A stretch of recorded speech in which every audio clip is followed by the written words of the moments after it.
pemirsa, saat ini kami berada di dusun Sarah Raja, tepatnya di desa Lubuk Pusaka ya. Saat ini kami meninjau lokasi di mana masuknya kawanan gajah liar.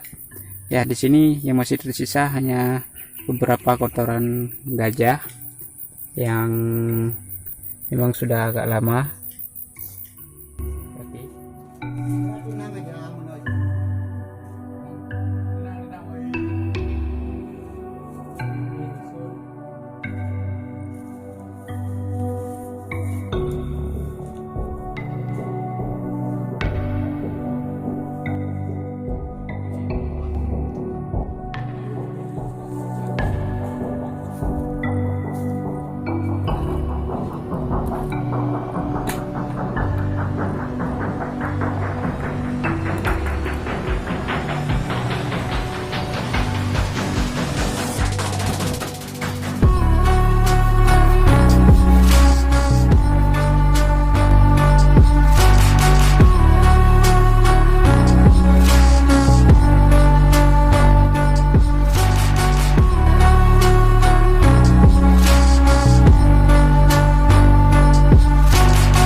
Konflik ini terdapat alur yang kayaknya memang tidak kering ya, yang airnya juga di kemarau ini juga banyak air.